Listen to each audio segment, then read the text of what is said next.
ட்ரெஸ்ஸை மார்ஃபிங் பண்ணா அது பெண்கள் எப்படி வந்து ஹேண்டில் பண்ணணும் அப்படிங்கிற இந்த நியூஸ் உங்களுக்கு எக்ஸாம்பிளா இருக்கும். புதுச்சேரியில கல்லூரி படிக்கிற ஒரு மாணவி மாடலிங்கும் பண்ணிட்டு அதே நேரத்துல இன்ஸ்டாகிராம்ல ரீல்ஸ் போட்டுட்டு இருக்காங்க. இவங்களே அதே மாதிரி ஒருத்தர் மார்ஃபிங் பண்ணி அமைச்சிருக்காங்க. அதுக்கு இந்த மாணவி என்னென்ன பண்ணாங்க, அது எவ்வளவு தூரத்துக்கு இப்ப இருக்கிற பெண்களுக்கு எக்ஸாம்பிளா இருக்கும் அப்படிங்கிறது இந்த வீடியோ உங்களுக்கு தெளிவா புரியும். சோ வாங்க வீடியோக்குள்ள போகலாம். நான் உங்கள் சிவரஞ்சனி சிக்கப்பநாடாவில இருந்து. இப்போ புதுச்சேரியில படிச்சிட்டு இருக்கிற இந்த பொண்ணு நான் முதலே சொன்ன மாதிரி கல்லூரி படிப்பும் வந்து தொடர்ந்துட்டு அதே நேரத்துல மாடலிங்கும் பண்ணிக்கிட்டு இருக்காங்க. இவங்கள ப்ரொமோட் பண்றதுக்கு நிறைய இன்ஸ்டா ரீல்ஸ் போட்டோஸ் எல்லாம் போட்டுக்கிட்டு இருக்காங்க. இவங்களோட பேர் வந்து வெளியே வரல. சரி, இப்ப இவங்க வந்து இப்படி பண்ணிட்டு இருக்கும்போது பாத்தீங்கன்னா ஃபேக் ஐடி ஃபாலோவர்ஸ் நிறைய இருக்கிறனால அதுல இருந்து ஒருத்தர் என்ன பண்றாருன்னா இவங்களோட போட்டோவை மார்க் பண்ணி அனுப்பிச்சிட்டு அவங்களோட அங்கங்கள் பத்தியே தப்பு தப்பா பேசி ரொம்ப கேவலமா பேசி அனுப்புறாங்க. அதுக்கப்புறம் என்ன ஆகுதுன்னா, நீ வந்து இப்ப ஆபாச வீடியோ காலுக்கு நீ வரணும், ஒருவேளை நீ வரலன்னா நான் என்ன பண்ணிடுவேன்னா உன் மார்பிங் பண்ண போட்டோவை எல்லாம் உன் ஃப்ரெண்ட்ஸ்க்கு அனுப்பிச்சிடுவேன், ஸ்டோரி போடுவேன், அதையும் தாண்டி என்ன பண்ணணும்னா நீ இந்த அமௌண்ட் ஆஃப் காசு வந்து நீ எனக்கு கொடுக்கணும் அப்படிங்கிற மாதிரி பல விதத்துல மிரட்டிருக்காங்க. இதுக்கு சற்றும் வந்து தளராத அந்த பெண் என்ன பண்றாங்கன்னு பாத்தீங்கன்னா, இவனுக்கெல்லாம் ரிப்ளை பண்ணாம நேரா போய் சைபர் கிரைம்ல போய் கம்ப்ளைண்ட் கொடுக்குறாங்க.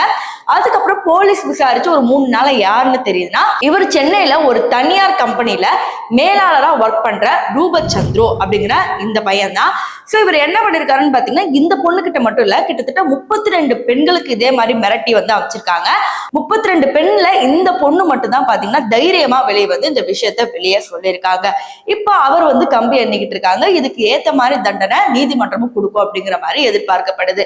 இப்ப இதெல்லாம் ஒரு பக்கம் இருக்கும் போது இப்போ இன்ஸ்டா ரீல்ஸ் வந்து அதிகமா போட ஆரம்பிச்சிட்டாங்க எல்லா பெண்களும் சரி, ஈவன் நானும் சரி. அப்படி இருக்கிறப்ப மார்பிங், ஏஐ அப்படின்னு நிறைய புதுசா வரப்ப இது சாதாரணமா நடக்கிற ஒரு விஷயமாவே ஆயிடுச்சு. எப்படி நாள் ஒண்ணுக்கு பாலியல் வழக்கு ஒண்ணு சாதாரணமா ஆயிடுச்சோ அதே மாதிரி இதுவும் சாதாரணமா நடந்துட்டு இருக்கிற ஒரு விஷயம். ஆனா பெண்களுக்கு ஏதாவது தவறா நடக்குது, இல்ல இந்த மாதிரி மார்பிங் ஏஐ பண்ணி யாராவது அனுப்புறாங்க அப்படின்னு பாத்தீங்கன்னா அவங்களுக்கு காசு அனுப்புறதோ இல்ல அவங்க கிட்ட போய் திருப்பி போய் பேசுறதோ எந்த ஒரு யூஸ் இருக்க போறது இல்ல. இதனால உங்க லைஃப் மேலும் மேலும் பாதிக்கப்படும்.